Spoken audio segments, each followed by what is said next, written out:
வணக்கம். நம்ம இன்னைக்கு நாலடியார்ல அடுத்த அதிகாரம் 32வது அதிகாரம் அவை அறிதல். நோயிங் த அசம்பிளி அப்படின்னு ஆங்கிலத்துல இதுல இவங்க மீனிங் கொடுத்திருக்காங்க. அவை அறிதல் வந்து பாத்தீங்கன்னா திருக்குறள்ல ரொம்ப அழகான அது வரிசைப்படுத்தல் வந்து ரொம்ப அழகா இருக்கும். அதாவது அதிகார வைப்பு முறைன்னு சொல்லுவோம் இல்லையா. ஒரு எதுக்கு அடுத்த அதிகாரத்துக்கு அப்புறமா எந்த அதிகாரம் வைக்கிறது அப்படிங்கிற அந்த வரிசை இருக்குல்ல. அது வந்து இங்க வந்து நம்ம நாலடியார்ல அந்த வைப்பு முறையினுடைய அழகு பார்க்க முடியல. ஒரு மாதிரி ரேண்டமா அப்படி இப்படி ஜிக்ஸாக்கா வருது. திடீர்னு வந்து இரவச்சம் வருது, திடீர்னு அடுத்தது வந்து அவையறிதல் வருது. அந்த மாதிரி ஒரு தொடர்ச்சி முன்னுக்கு பின் அப்படி மாறி மாறி வர மாதிரி இருக்கிறத நம்ம இது வரைக்கும் பார்த்ததுல பார்த்திருக்கோம் இல்லையா. இந்த நிலையாமை மட்டும்தான் தொடர்ந்து ஒரு 3 அதிகாரம் அப்படி இருந்தது. மத்ததெல்லாம் கொஞ்சம் முன்ன பின்ன அப்படி வருது. ஆனால் திருக்குறள்ல வந்து ரொம்ப அழகா அதை வந்து பண்ணியிருப்பாங்க. அறத்துப்பால், பொருட்பால், காமத்துப்பால் அந்த 3 பகுப்புமே சரி. அந்த அறத்துப்பால்ல இத்தனை அதிகாரம், 27 அதிகாரம், அடுத்ததுல வந்து இத்தனை அதிகாரம், அந்த அதிகார வைப்பு முறையில ஒரு அழகு. அதை வந்து ரொம்ப அழகா அவங்க வந்து அந்த வைப்பு முறையெல்லாம் யார் பண்ணாங்கன்னு நமக்கு தெரியாது. நமக்கு திருக்குறள் அப்படியே கிடைச்சதுதான் நம்ம வந்து இப்போ புக்கா பயன்படுத்துறோம். அதுல கொஞ்சம் முன்ன பின்ன முரண்பாடுகள் இருக்குன்னு சொல்றவங்களும் இருக்காங்க. அதெல்லாம் ஆய்வுக்குரியது. ஆனால் அந்த அதிகார வைப்பு முறையில திருக்குறள்ல ரொம்ப அழகா இருக்கு அவையறிதல். அவையறிதல் பாத்தீங்கன்னா மன்னரை சேர்ந்தொழுகல். திருக்குறள்ல தான் சொல்றது. திருக்குறள்ல மன்னரை, அதாவது பொருட்பால்ல மன்னரை சேர்ந்தொழுகல், குறிப்பறிதல், அவையறிதல் அப்படி தொடர்ச்சியா வருது. இப்ப நீங்க அதையே பார்க்கலாம். மன்னரோடு சேர்ந்து ஒழுகணும்னா எப்படி இருக்கணும்? இவ்வளவு ஜாக்கிரதையா பழகணும் இல்லையா. அகலாது அணுகாது தீக்காய்வார் போல, ரொம்ப நெருங்கிடவும் கூடாது, ரொம்ப தள்ளிப்படவும் கூடாது, அந்த மாதிரி இருக்கணும். அந்த மாதிரி வரிசையா 10 பாட்டு வரும். அடுத்தது குறிப்பறிதல். குறிப்பறிதல்ல சொல்லிதான் செய்யணுங்கிறது கிடையாது. அந்த மன்னனுடைய கண் ஜாடையை பார்த்தே அந்த அமைச்சன் தெரிஞ்சுக்கணும். இந்த வேலை பண்ணணும், இந்த வேலை பண்ணக்கூடாது, இந்த சொல்லலாம் சொல்லக்கூடாது அப்படிங்கிறது அது குறிப்பறிதல். அடுத்தது அவையறிதல். அந்த மன்னனுடைய அவையில எல்லாரும் பேச மாட்டாங்க. சிலர் தான் பேச முடியும். சிலரும் சில நேரங்கள்ல தான் பேசலாம். அந்த சில நேரங்களையும் சில வார்த்தைகள் தான் பேசலாம். சோ அதனால அது வந்து ரொம்ப ஜாக்கிரதையா கடைபிடிக்க வேண்டிய ஒரு பண்பு. இது வந்து மன்னனுக்கு சொன்னா கூட ஒரு கற்றறிந்த அவையில எப்படி நடந்துக்கணும் அப்படிங்கிற ஒரு அந்த அவையினுடைய டெக்கோரம் எப்படி மெயின்டைன் பண்றது அப்படிங்கிறது வந்து ரொம்ப முக்கியமானது.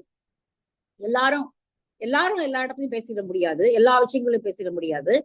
அப்போ அந்த அவைக்கு நடுவுல நம்ம எப்படி நடந்துக்கணும் அப்படிங்கறது வந்து ரொம்ப அழகா வந்து அப்போ நிறைய அவையெல்லாம் நடந்திருக்கு அந்த காலத்துல. அந்த காலத்துல இந்த மாதிரியான சான்றோர் கூடிய அவைகள் நிறைய நடந்திருக்கு. அதுல வந்து கற்றறிந்தாளுடைய பேச்சு எவ்வளவு முக்கியமானது, அப்படி இல்லாத அறிவிலிகள் பேசினா அது எந்த மாதிரியான அவமானத்தை தரும் அப்படிங்கறதெல்லாம் ரொம்ப அழகா அவங்க வகைப்படுத்தி எழுதி வச்சிருக்காங்க. அப்படிங்கறதுதான் நம்ம பார்க்க வேண்டியது. திருக்குறள் ரொம்ப அழகா இருக்கு. அந்த அவையறிதலினுடைய அந்த குரட்பாக்களே ரொம்ப அழகா இருக்கு. நம்ம அதையும் பார்ப்போம். நாலடியார்ல வந்து ஆனா முக்கியமா நீங்க வந்து அவையினுடைய தன்மை தெரியாதவனோட போய் மோதாதீங்க, அறிவிலிகளோட போய் மோதாதீங்க. ஒரு ஒரு அவையில அறிவாளிகளும் இருப்பாங்க, அறிவிலிகளும் இருப்பாங்க. பெரும்பாலும் அறிவிலிகள் தான் முந்திக் கொண்டு பேச தொடங்குவார்கள். தான் நினைச்சதெல்லாம் ரொம்ப உரக்க பேசுவாங்க.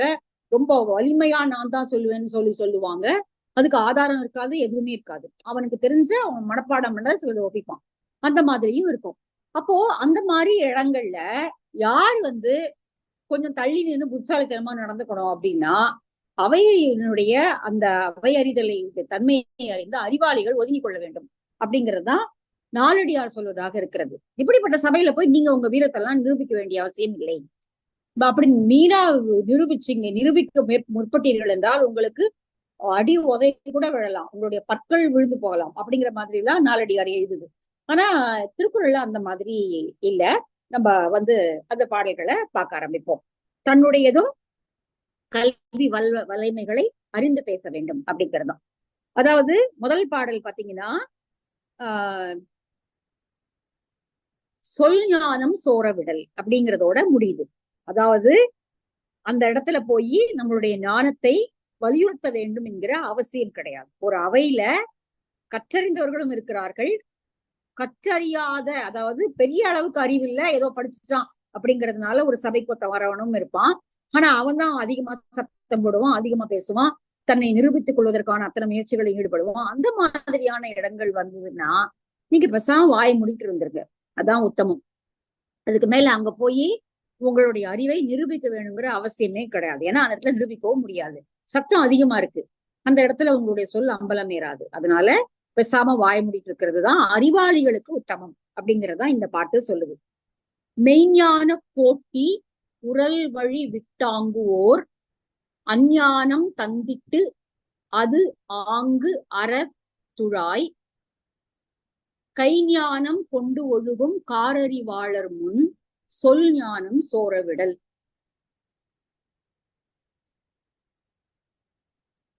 அவையறிவது என்பது ஆஸ்தானத்தை அறிதல் அப்படின்னு நீங்க விளக்குரைக்காரர் கொடுக்குறாரு. மெய்ஞான கோட்டி, மெய்ஞான கோட்டினா மெய்ஞான நூல்களை உடைய சபையிலே மெய்ஞானங்களை பேச வேண்டுவதற்காக கூடியிருக்கக்கூடிய ஒரு சபையில அதுல தவிர்த்து விட்டு, அந்த மாதிரி இருக்கிறத தவிர்த்துட்டு ஒரு ஞானம் இல்லாததை சொல்லி காட்டி அதை மிகவும் பரப்பி அதை கைகளால ஓங்கி குத்தி, அதாவது கை ஞானம் கொண்டு ஒழுகும். கை ஞானம் அப்படின்னா கையால அடிச்சு, அத மேபி அப்ப நிறைய இந்த கைகள் அப்பெல்லாமும் நடக்கும் போல இருக்கு. இது இந்த பாட்டு சொல்லக்கூடிய விஷயங்கள் எல்லாம் பார்த்தா ரொம்ப பேசி, அதாவது சில பேர் என்ன பண்ணுவாங்கன்னா பேசிக்கிட்டே இருப்பாங்க, டக்குன்னு கையை ஓங்கிடுவாங்க. என்ன என்ன அந்த இடத்துக்கு அது என்ன பொருள் அப்படின்னா, அந்த இடத்துல பேசுறதுக்கு அதுக்கு மேல ஒன்னும் இது இல்ல, வாய்ப்பு இல்ல, அது பாயிண்ட்ஸ் இல்ல. அப்ப உடனே கையை ஓங்கிடுறது அது வழக்கமா நடக்கக்கூடியதான். நிறைய சபைகள்ல நம்ம அது மாதிரி பார்த்திருப்போம். இப்போ இந்த பாட்டே அதுதான் சொல்லுது. கை ஞானம் ஓங்கி, புத்தியை நம்பாமல் கையால அடித்து பேசக்கூடிய அந்த இதை நம்பி அப்படி இருக்கக்கூடிய ஒரு சபையில மயங்கிய அறிவாளர்னா மயங்கிய அறிவை உடையவர்களுடைய சபையில, அப்ப அங்க இருக்கக்கூடிய அறிவாளி என்ன பண்ணணும் அப்படின்னா மெய்ஞானம் சோரவிடல், சொல் ஞானம் சோரவிடல். அந்த ஞானத்தை சோர விடுதல் என்றால் மயங்க விடுதல். மயங்க விட்டு எனக்கு தனக்கு ஒண்ணும் தெரியாதது மாதிரி வாய மூடிட்டு இருந்தாலும் உத்தமம் தான், அடிபடாமையாவது காப்பாத்திக்கலாம். அதனால அவையறிதல்ல இங்க திருக்குறள் அவையறிதல் எதை பிரதானப்படுத்தும் அப்படின்னா, நல்ல கற்றறிந்தவருடைய அவையில ஒன்னும் தெரியாதவன் வாயை பொத்திட்டு இருக்கணும் அப்படிங்கறத திரும்பி திரும்பி திருக்குறள் சொல்லுது. ஆனால் நாலடியார் என்ன சொல்லுது அப்படின்னா, இந்த மாதிரி ஒரு சபையில அவங்களுடைய கை அதிகமான உண்மையான அறிவில்லாதவனுடைய கை ஓங்கி இருக்கும் பொழுது அறிவுடையவன் பேசாமல் இருக்கிறது தான் புத்திசாலித்தனம். அந்த இடத்துல போய் அவனுக்கு முன்ன அவனுக்கு என்ன சொன்னாலும் ஏற போறது கிடையாது. அவன் அந்த இடத்துல குறைந்த அறிவுடைய ஒருவன் தன்னை நிரூபிப்பதற்காக பல்வேறு முயற்சிகளை மேற்கொள்ளும் பொழுது பேசாம விட்டுருங்க, ஒன்னும் ஆக போறது இல்லை. அதனால அதை அதை தடுத்து அடிபடாம இருக்கிறது தான் நல்லது அப்படிங்கறதுதான் இந்த பாடல் சொல்ல வரக்கூடிய பொருள்.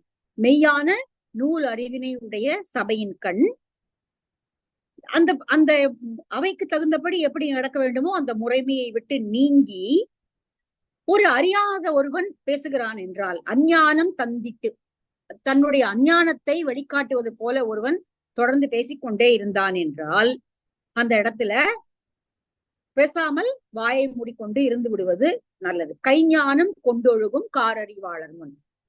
அறிவாளர் காரண கருமை.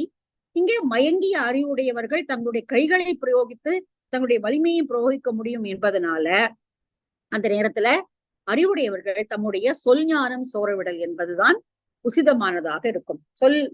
சொல் ஞானத்தை சோர விடுதல், மயங்க விடுதல்.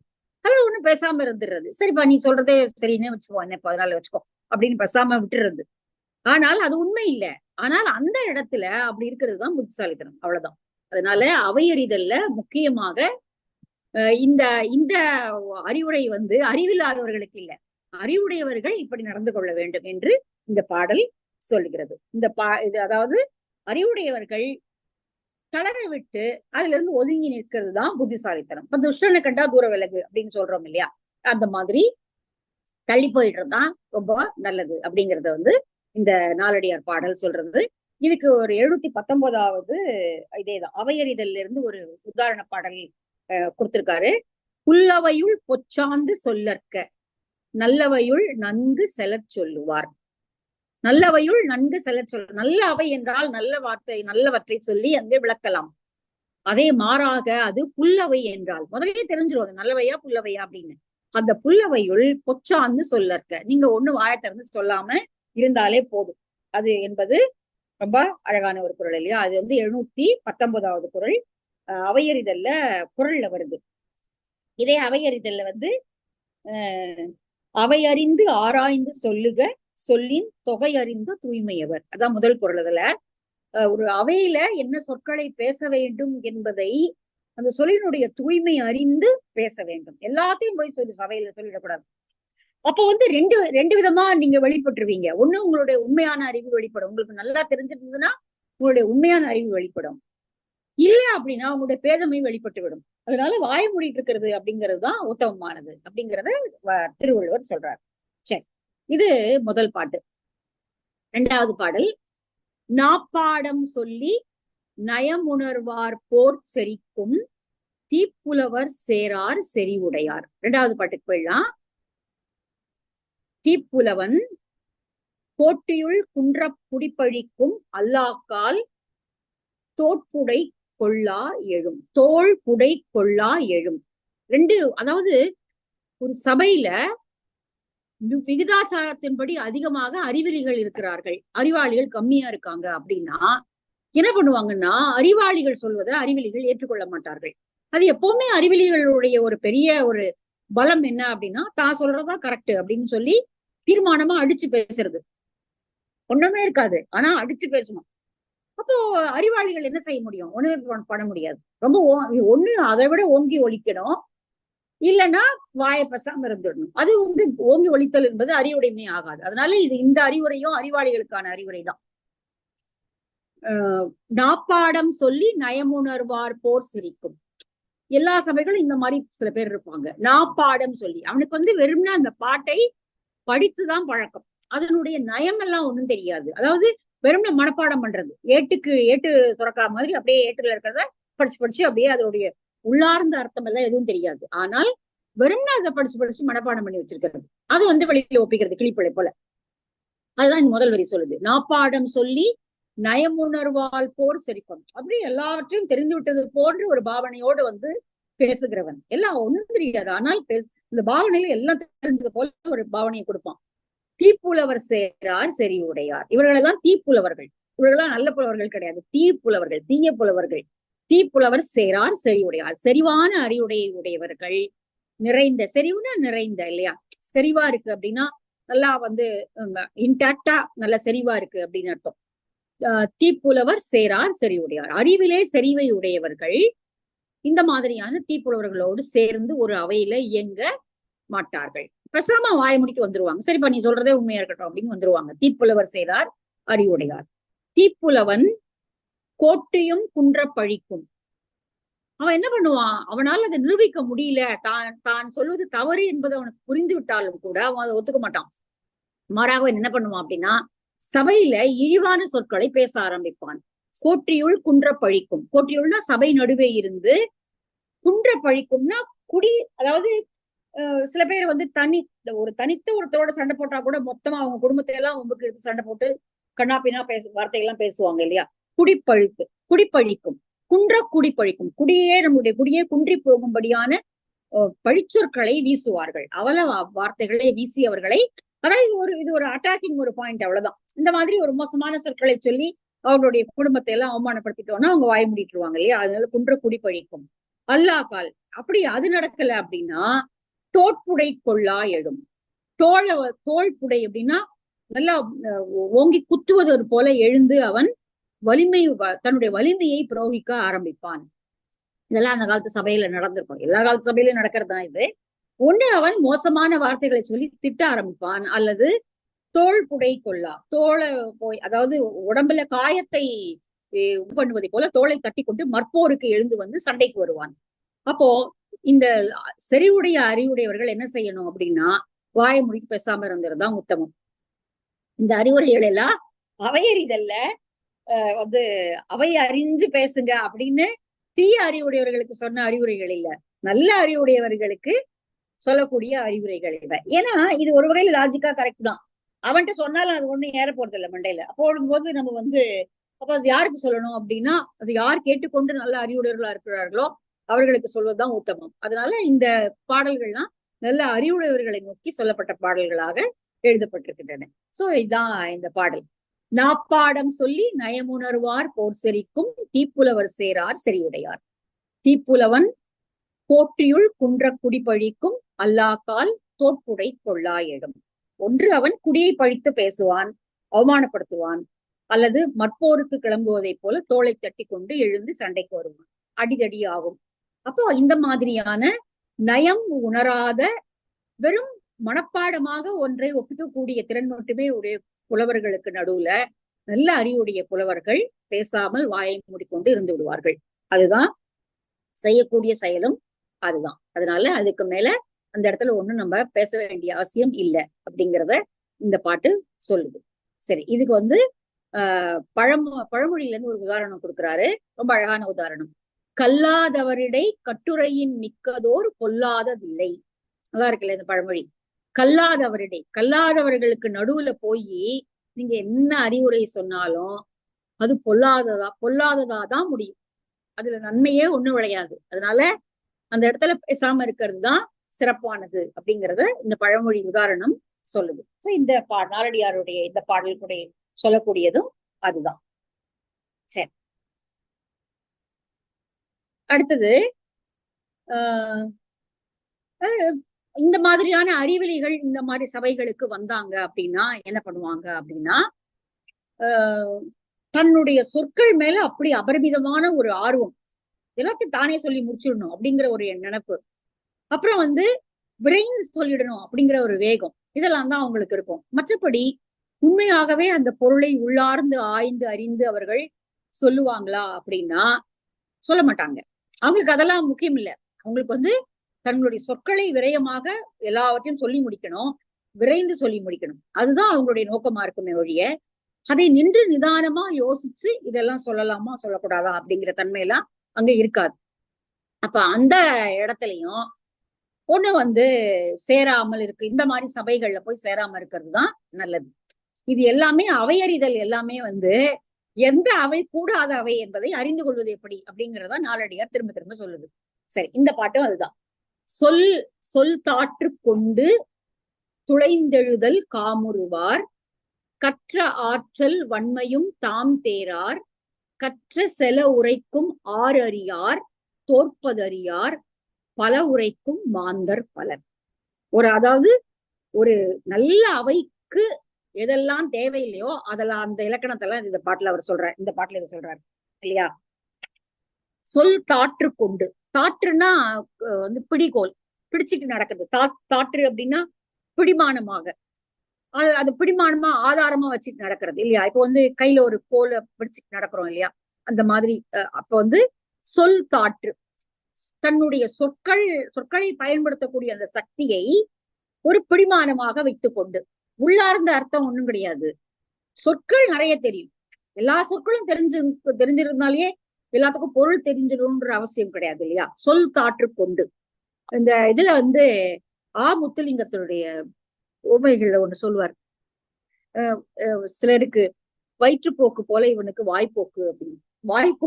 வயிற்றுப்போக்குன்னா எப்படி வந்து டிசென்ட்ரி போயிட்டே இருக்குமோ அது போல வாய்ப்போக்கு, வாயில இருந்து அப்படியே வார்த்தை வந்துகிட்டே இருக்கும். ஒண்ணும் பொருள் எல்லாம் ஒண்ணும் கிடையாது, அப்படியே ஏதாவது வாயில வந்தது அப்படியே பேசிட்டே இருக்கிறது. அது மாதிரி இங்க சொல் தாற்று கொண்டு, சொற்களை பயன்படுத்தக்கூடிய அந்த ஒரு திறனை பயன்படுத்தி கொண்டு அதையே பற்றுக்கோடாக வைத்துக் கொண்டு, துளைந்தெழுதல் காமுறுவர், விரைந்து சொல்லுதலை, எல்லாம் தான் தான் முதல்ல பேசணும், தான் தான் எல்லாத்தையும் முதல்ல சொல்லி முடிச்சிடணும், தன்னோட வார்த்தை தான் நினைக்கணும் அப்படிங்கிற விரைந்து சொல்லக்கூடியதை காமுறக்கூடிய இவங்கெல்லாம் நிச்சயம் அறிவிலிகள் தான். அவர்கள் இந்த சபையினுடைய ஒழுக்கத்துக்குள்ள வராதவங்க. கற்றாற்றல் வன்மையும் தாம் தேரார், கற்ற ஆற்றல் வன்மை, நன்றாக கற்றல், அத வந்து தெளிவு உற கற்றல் அப்படிங்கிற ஆற்றல்லாம் அவங்க கிட்ட கிடையாது. கற்ற ஆற்றல் வன்முறையும் தாம் தேரார், ஒரு பொருளை நன்றாக எப்படி ஆய்ந்து அறிந்து உணர்ந்து கொள்ள வேண்டும் என்கிற வன்மையையும் தேராதவர்கள், அதை தேர்ந்து தெளிந்து கொள்ளாதவர்கள். உண்மையா நிறைய படிக்க வந்து நிறைய தெரிஞ்சு கொள்ள கொஞ்சம் மௌனம் தான் வரும். இது உண்மையாவே நமக்கு எல்லாமே தெரிஞ்சிருச்சா, இது வந்து உண்மையா இது நடக்குமா, இது நம்ம சொல்லுறது சரிதானா அப்படிங்கிற ஒரு ஐயம் எழும். உண்மையா அறிவுடையவர்களுக்கு அந்த ஐயம் எழும். அப்படி இல்ல கொஞ்சம் படிச்சா போறோம், அது வச்சு மொத்தத்தையும் காலி பண்ணிடலாம் அப்படின்னு நினைக்கிறவங்களுக்கு வந்து அந்த மாதிரியான எந்த ஒரு இதையும் அவங்க பார்க்க மாட்டாங்க. போட்டு தாக்கு அப்படிங்கிற மாதிரி தான் அவங்க வந்து நடந்துப்பாங்க சபைகள். அந்த மாதிரி நிறைய சபைகள் நடக்கிறத நாமளும் பாக்குறோம். கற்றாற்றல் வன்மையும் தான் தேரார், அந்த வன்மையையும் வன்மைனா இங்க திறன், அந்த திறனையும் அறிந்து கொள்ளாதவர்கள். கற்ற செல உரைக்கும் ஆறறியார், செல உரைக்கும், கற்றதை எப்படி பிறர் ஏற்றுக்கொள்ளும்படியாக சொல்ல வேண்டும் என்கிற வழியையும் அறியாதவர்கள். அதாவது அது சொல்வதற்கு ஒரு முறை இருக்கிறது. அதை எப்படி அடுக்கி சொல்லணும் அப்படிங்கிறதும், எப்படி நிதானமா அதை சொல்லணும் அப்படிங்கிறதுக்கும் ஒரு வழி இருக்கு ஒரு சபையில பேசும்பொழுது. ஆனால் அந்த வழிகளை எல்லாம் இவர்கள் தெரிந்து கொள்வதில்லை. அதெல்லாம் தேவையில்லை அவங்களுக்கு. அதனால செலவுரைக்கும் ஆர் அறியார், தோற்பது அறியார். தோற்பது அறியார்னா அவங்களுக்கு ஒரு சபையில தோத்து போறது அப்படிங்கிற பேச்சுக்கே இடம் கிடையாது. அப்படி இருக்க முடியாது இல்லையா? எல்லாரும் எப்பவுமே அவங்க சொல்றதுதான் சரி அப்படின்லாம் ஒண்ணும் கிடையாது. ஒரு அறிவு சான்ற ஒரு விஷயத்த பத்தி பேசும்பொழுது அதனுடைய சில முடிவுகள், முன்முடிவுகள் எல்லாமே மாறலாம். ஒரு சில ஹைபோதசிஸ் பின்னாடி மாறுற மாதிரி அந்த மாதிரி சில மாற்றங்கள் வரலாம். ஆனா நான் தோக்கவே மாட்டேன், நான் எப்பவும் நானே தான் ஜெயிப்பேன் அப்படின்னு எல்லாம் ஒருத்தர் இருக்க முடியாது. ஆனா இப்போ இந்த அறிவெளிகள் ஆனா அப்படிதான் நடந்துப்பாங்க. தோற்பது அறியார், பல உரைக்கும் மாந்தர் பலர். இப்படி தன்னுடைய நாவுக்கு ஏய்ந்த சொற்களை மட்டுமே பேசிக்கொண்டு ஒரு சபையை கெடுக்கக்கூடிய மனிதர்கள் பலர் இருப்பார்கள் இந்த உலகத்துல. அப்ப இந்த மாதிரியான சபைகள்ல அறிவுடையவர்கள் வாயை மூடிக்கொண்டு இருப்பதுதான் உத்தமம். இதெல்லாம் அறிவுடையவர்கள் அல்லது செம்மாந்த அறிவுடையவர்கள் இருக்கக்கூடிய சபை அல்ல. இந்த மாதிரி ஒரு சபையில போய் ஒரு அறிவுடையவர், நல்ல திறன் கற்றவர் மாட்டிக்கொண்டார் என்றால் அவர் செய்ய வேண்டியது என்ன அப்படின்னா, பேசாம மௌனமா இருந்துடுறதுதான். நீங்க சொல்றதுதான் கரெக்ட் அப்படின்னு பேசாம இருந்துடுறதுதான் அவருக்கு நல்லது. அவ்வளவுதான். இதுல அவையறிதல் அப்படிங்கிறது இந்த 3 பாட்டுமே ஒரு மாறான அவை, ஒரு நல்ல அவை இல்லை. இது ஒரு நல்ல அவையில ஒரு அறிவிலி எப்படி நடந்துக்க கூடாது அப்படிங்கிறதா திருவள்ளுவர் சொல்றாரு. ஆனா நாலடியார் ஒரு மோசமான அவை எப்படி இருக்கும், அப்ப அந்த அவையில இருக்கக்கூடிய அறிவாளிகள் எப்படி இருப்பாங்க அப்படிங்கிறத சொல்லுது. இந்த 3வது பாட்டும் அதே போலதான் சொல்றத நம்ம பாக்குறோம்.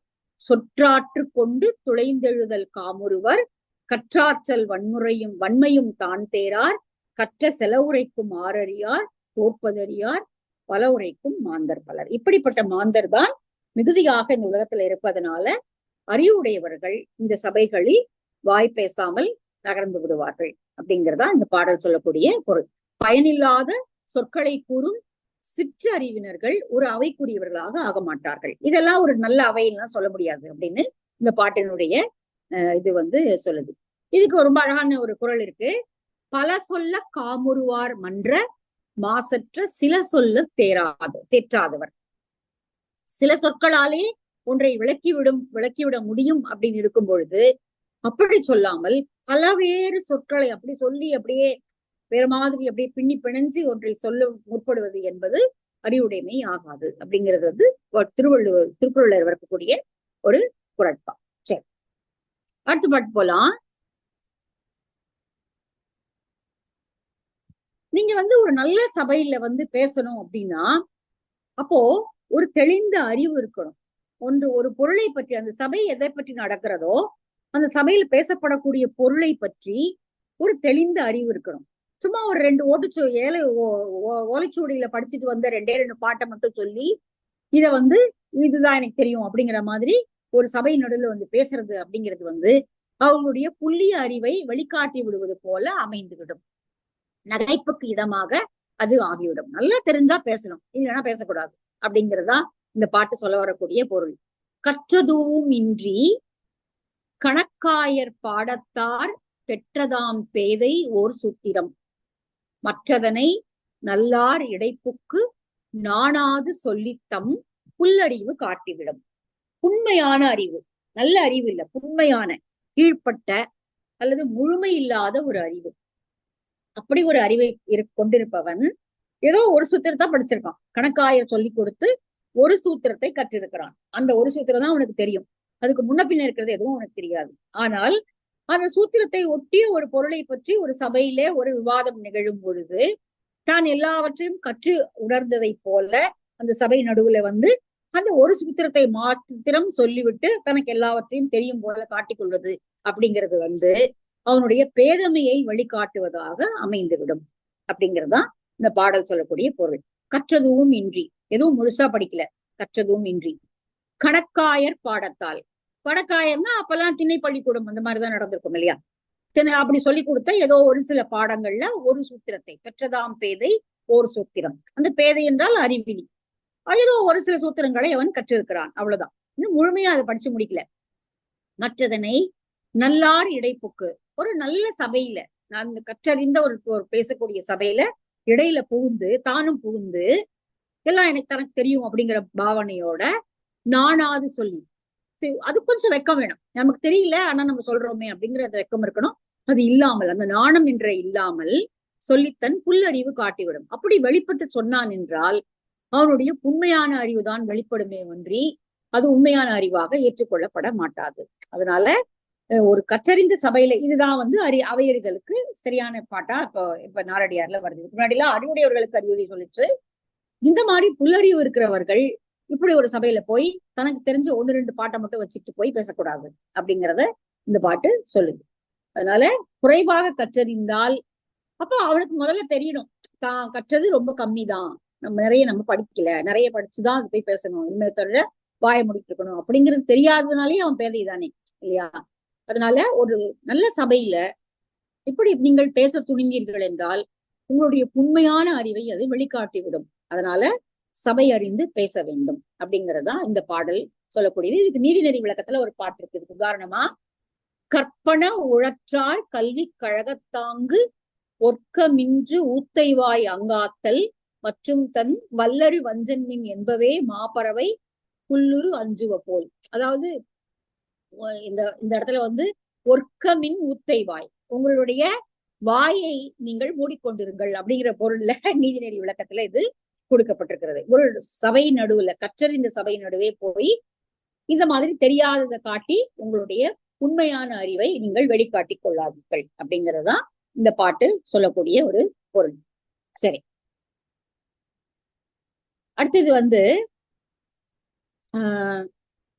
அடுத்த பாட்டு வந்து அறிவுடையவர்களுக்கு சொல்லக்கூடிய அறிவுரையா தான் வந்திருக்கு.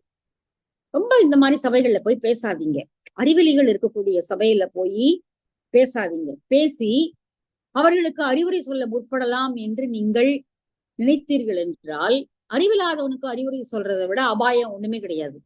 அதனால சுரையினுடைய வித்து போல் இருக்கக்கூடிய பற்களை நீங்கள் உங்களுடைய உள்ளங்கையில் பார்க்க நேரிடும். அதாவது அடிச்சு உங்க பல்ல உடைச்சிருவோம் அப்படிங்கறத இந்த பாட்டு சொல்லுது. சுரையினுடைய வித்து போல இருக்கக்கூடிய பற்களை நீங்கள் உங்களுடைய உள்ளங்கையில் பார்ப்பீர்கள். அப்ப இதுதான் உங்களுக்கு, அதாவது அறிவாளிகளுக்கு இதுதான் நடக்கும். அப்ப நிறைய வன்முறைகள் அப்ப நடந்திருக்கு போல இந்த மாதிரி எல்லாம். வென்றி பொருட்டால் விலங்கொத்து மெய்கொள்ளார் கன்றி கருத்தெழுந்து காய்பவரோடு ஒன்றி உரை வித்தகம் எழுவார் காண்பரே கையில் சுரை வித்து போல தம் பல்.